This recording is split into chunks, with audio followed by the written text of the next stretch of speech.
بسم اللہ الرحمن الرحیم۔ السلام علیکم دوستو، یہودی تحریکوں اور تنظیموں میں سب سے زیادہ خطرناک تحریک انٹرنیشنل فری میسن ہے۔ انٹرنیشنل فری میسنری سے مراد کوئی ایک تحریک یا تنظیم نہیں، اس نہج پر دنیا میں سینکڑوں نہیں بلکہ ہزاروں تحریکیں، تنظیمیں اور حلقے قائم ہے۔ فری میسن تحریک سرتاپا خفیہ تحریک ہے۔ اس کا اصل دائرہ کار اعلیٰ طبقات ہے، بادشاہان، شہزادے، امراء، موجودہ جمہوری نظام میں صدر مملکت، وزیر اعظم، فوجی افسران، بڑی مذہبی شخصیتیں، بڑے تاجر اور صاحب اثر لوگ ان کے خاص ہدف ہوتے ہیں۔ ہر ملک میں ان کے مراکز موجود ہیں جو لاج کہلاتے ہیں۔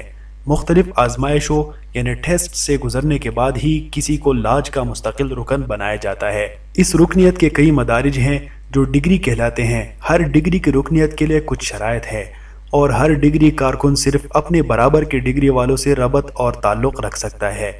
اس درجہ بندی پر اس قدر سختی سے عمل کیا جاتا ہے کہ ایک ڈگری کا رکن دوسری ڈگری کے رکن کے مقاصد اور خفیہ منصوبوں سے کسی طرح آگاہ نہیں ہو سکتا۔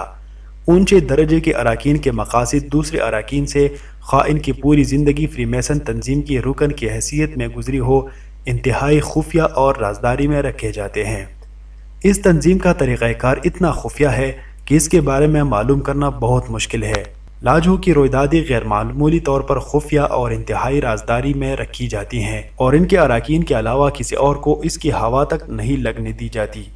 بہت چھان بین کرنے کے بعد مختلف ذرائع سے جو معلومات حاصل ہوئی ہیں، ان کے مطابق لاج کے اراکین ایک دوسرے سے خفیہ کوڈ میں بات چیت کرتے ہیں اور وہ ایک دوسرے کو اپنے خفیہ اشاروں اور خفیہ الفاظ کے ذریعے پہنچاتے ہیں۔ حد یہ ہے کہ اپنی برادری کے اراکین کے دروازے کھٹکھٹانے کا بھی ان کا ایک مخصوص انداز ہے، اور یہ دنیا کے کسی حصے میں بھی چلے جائیں ایک دوسرے کو بآسانی شناخت کر لیتے ہیں۔ اگر کوئی فری میسن بیرون ملک سفر کرے، اسے اپنے آدمی پہچاننے کے لیے کسی تعارف کی ضرورت نہیں ہوتی۔ سوشل اجتماعات، جلسوں اور تقریبات میں مختلف ملکوں میں یہ لوگ ایک دوسرے کو بغیر کسی دشواری اور بغیر کوئی لفظ منہ سے نکالے صرف اپنے ہاتھ یا جسم کے خفیہ اشاروں کی زبان سے پہچانے جاتے ہیں۔ مثال کے طور پر ان کا ایک عام اشارہ مثلث کا نشان ہے جسے آنکھ کہا جاتا ہے۔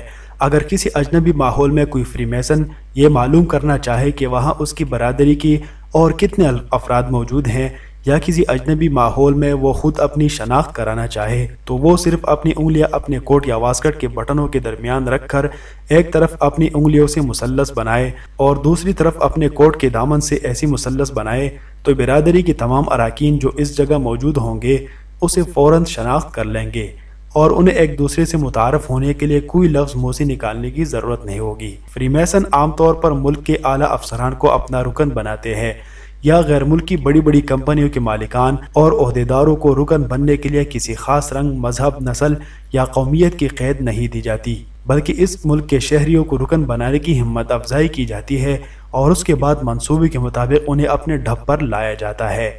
ان لوگوں کو اس طرح استعمال کیا جاتا ہے کہ انہیں یہ پتہ نہیں چلتا کہ انہیں کس مقصد کے لیے استعمال کیا جا رہا ہے۔ برادری کے اراکین کے درمیان زبردست جذبہ، محبت اور ہمدردی پیدا کی جاتی ہے۔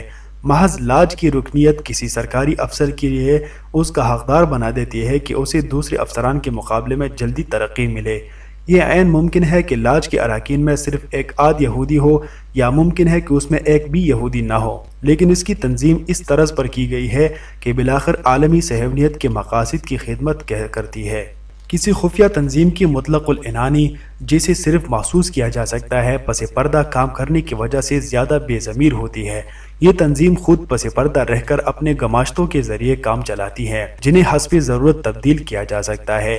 ان کے چہرے بدلنے سے تنظیم کو نقصان کی بجائے الٹا فائدہ ہوتا ہے۔ مستقل تبدیلیاں کرنے کی وجہ سے کچھ لوگوں کو منظر سے ہٹا کر وسائل میں اضافہ کرنے کے لیے دوسروں کو ان کی خدمات کے معاوضے کے طور پر لے آیا جاتا ہے۔ ایسی قوت جو کہ نظر نہیں آتی ہو، اس کو شکست دینا کافی مشکل ہوتا ہے، اور فری میسن بھی ایک خفیہ تنظیم ہے جس کو عام زندگی میں نہیں دیکھا جا سکتا اور نہ اس کو شکست دی جاتی ہے، لیکن جس کے پاس ایمانی قوت ہو اور وہ اسلام پر اچھے طریقے سے عمل کر رہا ہو تو وہ اس کے شر سے محفوظ رکھ سکتا ہے۔